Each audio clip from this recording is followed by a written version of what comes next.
ভিক্টোরিয়ায় দুর্গা ভিক্টোরিয়ায় পৌঁছলো দুর্গা। সুড়ঙ্গ করে টানেল থেকে বেরিয়ে এলো দুর্গা। এই খবর দিয়ে শুরু করছি। খবর দিন ভর আমি রুমেলা রয়েছি আপনাদের সঙ্গে। আসুন ছবিটা দেখায়। যে ছবি আপনারা দেখছেন, metro tunnel boring machine Durga কাজ শেষ করে টানেল থেকে বেরোলো দুর্গা। 10ই জুলাই 2025 খিদিরপুর থেকে কাজ শুরু দুর্গার। খিদিরপুর ভিক্টোরিয়া পর্যন্ত 1.7 কিলোমিটার টানেল তৈরি। মাটি থেকে 17 মিটার গভীরে মেট্রোর সুড়ঙ্গ খোঁড়া।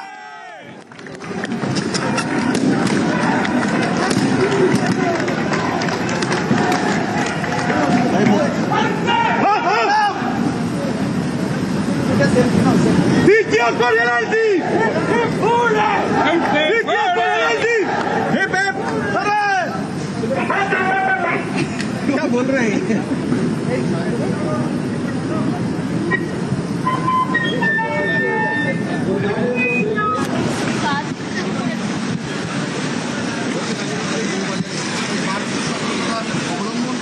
Metro tunnel boring machine Durga কাজ শেষ করে টানেল থেকে বেরোলো দুর্গা। সরাসরি চলে যাব, প্রতিনিধি বিশ্বজিৎ রয়েছেন আমাদের সঙ্গে। বিশ্বজিৎ, একদমই মা দুর্গা আসতে এখনো প্রায় 100 দিন দেরি রয়েছে। তবে তার আগেই ভিক্টোরিয়াতে দুর্গা এলো। এই দুর্গা অন্য কিছু নয়, TBM machine, tunnel boring machine. ঠিক 1 বছর আগে এই দুর্গার যাত্রা শুরু হয়েছিল খিদিরপুর থেকে। 10ই জুলাই 2025, আজ 10ই জুলাই 2026। 1 বছর সময় নিয়ে দুর্গা অবশেষে এলো ভিক্টোরিয়াতে। পার্পেল লাইনে বড় খবর, কলকাতার মেট্রো গতি পেয়েছে। নতুন সরকার এসেছে বাংলায়, এবং এই যে পরিবর্তনের বাংলায় যেমন যে সমস্ত মেট্রো প্রকল্পের কাজ আটকে ছিল, সেই সমস্ত মেট্রো প্রকল্পের কাজ যেমন দ্রুত গতিতে এগিয়েছে, যেমন চিংড়িঘাটা থেকে ব্যারাকপুর মেট্রো, সব মেট্রোর কাজই এগোচ্ছে দ্রুত গতিতে, তেমনি আরও একটা বড় ব্রেক থ্রু বলা যায় এই দুর্গার খবর। ভিক্টোরিয়ার স্টেশনে এসে দুর্গা পৌঁছলো আজ 1 বছর পর। এই মাটির তলা দিয়ে, যেখানে প্রায় 17 মিটার মাটির তলা দিয়ে এই দুর্গার খনন কার্য শুরু হয়েছে। আমরা জানি যে কলকাতায় এর আগে টানেল বোরিং মেশিন দিয়ে এই খনন কার্য চালাতে গিয়ে বড়সড় বিপর্যয় ঘটে গিয়েছিল বউবাজারের কাছে, এবং সেটা ছিল গ্রিন লাইন।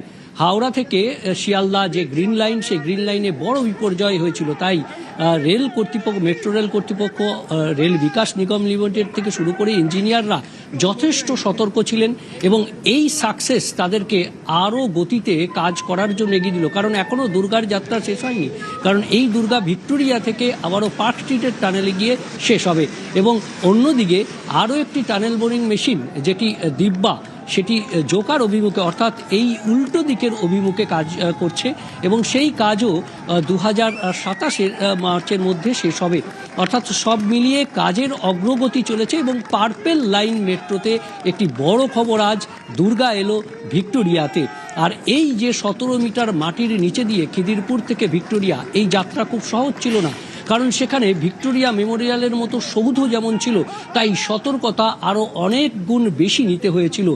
আশঙ্কা তো ছিলই, কিন্তু সেই আশঙ্কাকে দুর্মুষ করে আজ ভিক্টোরিয়াতে এসে দুর্গা যখন তার কাজ শেষ করলো, প্রাথমিক পর্যায়ের কাজ, অর্থাৎ 1 বছরের কাজ, সেই কাজ শেষ হওয়ার সঙ্গে সঙ্গেই সবাই মিলে বন্দে মাতরম এবং সঙ্গে থাকো একটু। মেট্রো সিপিআর এর বক্তব্য শোনাই দর্শক। करंट टाइमलाइन जो प्लान করেছি ওর হিসাবে ভালোই যাচ্ছে। চিংড়িঘাটা ক্রসিং ইস্যু তো সলভ হয়ে গেছে। ফার্দার আমরা স্প্যান কনস্ট্রাকশন প্রোগ্রেস করছি আপ টু কোর কিশোর ঘোষ অবধি পৌঁছে যাব উইদিন ভেরি শর্ট পিরিয়ড। আগে আমাদের টার্গেট হলো আইটি সেন্টার অবধি ডিসেম্বর 26 আমরা ট্রেন সার্ভিসেস চালু করে দেব। গভর্নমেন্ট রেজিম চেঞ্জ হয়েছে, ডে টু ডে বেসিসে আমরা কমিউনিকেশনে আছি, দেয়ার ইজ নো ডিফিকাল্টি।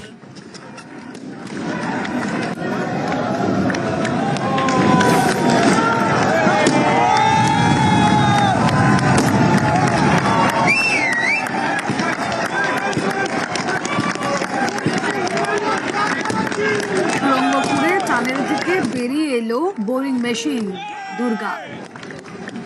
আবারও চলে যায়, বিশ্বজিৎ রয়েছেন সঙ্গে। বিশ্বজিৎ, এই জার্নিটা, এই 1.7 কিলোমিটারের জার্নিটা কি সহজ ছিল, নাকি অনেকগুলো হার্ডেলও পেরোতে হয়েছে?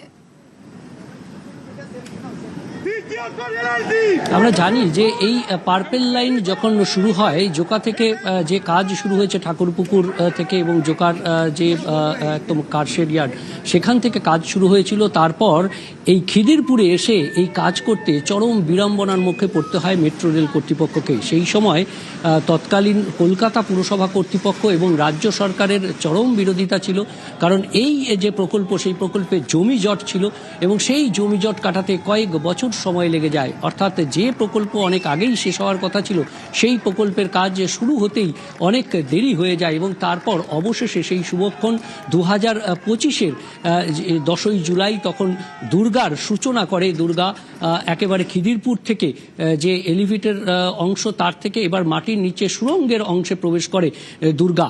সেই টানেল বোরিং মেশিন যেটি প্রায় 90-95 মিটার লম্বা এবং 650 টনের এই টানেল বোরিং মেশিন সেটি যখন খিদিরপুরে কাজ শুরু করে প্রায় 1 বছর আগে, তখন চ্যালেঞ্জ ছিল অনেক বেশি। আমরা জানি যে মেট্রো রেল কলকাতায় প্রথম নদীর নিচে দিয়ে যদি যায় সেটা বেলগাছিয়াতে ব্লু লাইন ছিল এবং সেখানে একটি খালের নিচে দিয়ে এই টানেল বোরিং মেশিন দিয়ে সেই খনন কার্য করতে হয়েছিল। তখন প্রযুক্তি অনেক কম সহযোগিতা ছিল, কিন্তু তা সত্ত্বেও ব্লু লাইনে সেই কাজ সুসম্পন্ন হয়েছিল।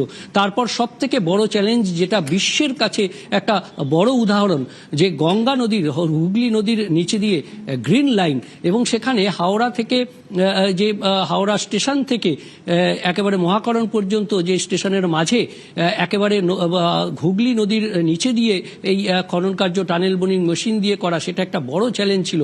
আর তারপর এই যে টালিনালা, সেই টালিনালার নিচে দিয়ে, অর্থাৎ 3টে নদীর নিচে দিয়ে বা খালের নিচে দিয়ে যদি আমরা দেখি তাহলে এক্ষেত্রে পার্পেল লাইন তৃতীয় লাইন যেখানে এই ধরনের কাজ করতে হয়েছে মেট্রো রেল কর্তৃপক্ষকে। তারপরেও পিটিএস এর মতো একটা হেরিটেজ সাইট রয়েছে, পুলিশ ট্রেনিং যে স্কুল রয়েছে তার যে পেরিফেরি, তার যে ক্যাম্পাস, সেই ক্যাম্পাস যেমন একটা ঐতিহাসিক স্থান, হেরিটেজ স্থান, তার থেকেও বড় চ্যালেঞ্জ সব থেকে যেটা আশঙ্কার ছিল সেটা ভিক্টোরিয়া মেমোরিয়ালের মতো স্মৃতিসৌধ, যার আন্তর্জাতিক খ্যাতি রয়েছে এবং সেক্ষেত্রে অনেক বেশি সাবধানী হয়েছিলেন বিজ্ঞানীরা। আমরা জানি যে কলকাতায় সব থেকে বড় বিপর্যয় মেট্রোর কাজে সেটা হয়েছিল বউবাজারে টানেল বোরিং মেশিন সেখানে বিপর্যয়ের মুখে পড়েছিল এবং সেই অভিজ্ঞতাকে কাজে লাগিয়ে সন্তর্পণে সেই কাজ আর সুসম্পন্ন হলো। সত্যি একটা বড় জয়, বড় ব্রেক থ্রু মেট্রো রেল কর্তৃপক্ষের কলকাতাতে।